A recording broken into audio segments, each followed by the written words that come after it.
ቁልቻ ከረያክ ባርሰት ያፈማን ጮባለ ሳኬ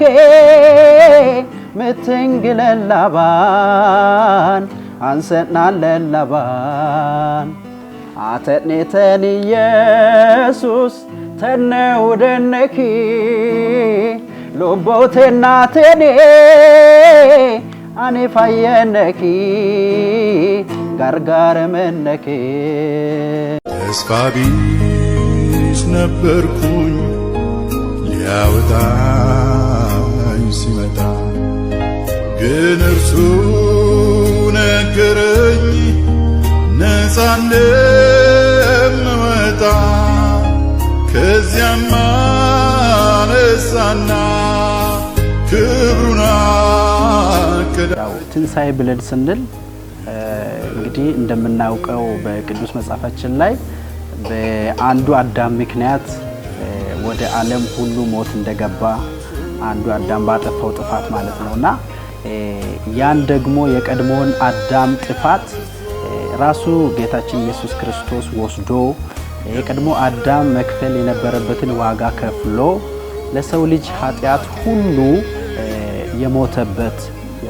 የሰው ልጅን የኃጢአት ዋጋ የከፈለበትና ከእግዚአብሔር አብ ጋር ያስታረቀበት በመሆኑ ትንሣኤ ያው የነፍሳችን ትንሣኤ የህይወታችን ትንሣኤ የዘላለማችን ትንሣኤ ብዬ እረዳዋለሁና እንደ ቀላል ነገር አላየውም። ዘማሪው ወንጌሉ እንዴት ወደ ዝማሬ አገልግሎት ገባ? ያው ኪቦርድ ሰራይ ጫውት ነበር። ያው ቸርች ላይ ነው ኳየር ላይ ሰራ ነበር። ከዛ እግዚአብሔር ዝማሬዎችን ሰጠኝ። ዝማሬዎችን መጻፍ ጀመርኩ። በዛው ወደ ዝማሬ አገልግሎት ገባው። ጌታን በዝማሬ ማገልገል ትልቅ በረከትና እድል ብዬ ነው እንደነሚያምነው ልታረግ እግዚአብሔርን ነው የምታመልከውና ከምድርም ባለፈ ሰማይ ላይ የሚቀጥልም አገልግሎት ስለሆነ በጣም ደስ ብሎኝ ነው ማገለግለው። መልካም እንግዲህ እስቲ አንድ ዝማሬ ብትዘምር ደስ ይለኛልና ትንሣኤ እየየና ዮሌ ሉቦ ሳይሰዋቴ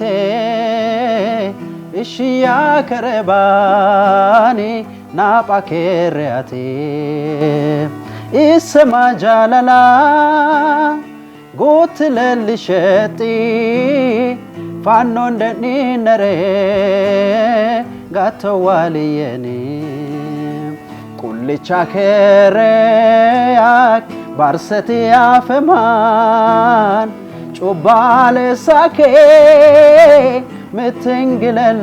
ምትንግለላባን አንሰና ለላባን አተኔተን ኢየሱስ ተነውደነኪ ሎቦቴና ተኔ አኔ ፋየነኪ ጋርጋር መነኪ። ቆይታችሁን ከኛ ጋር ስላደረጋችሁ በጣም እጅግ አድርገን እናመሰግናለን።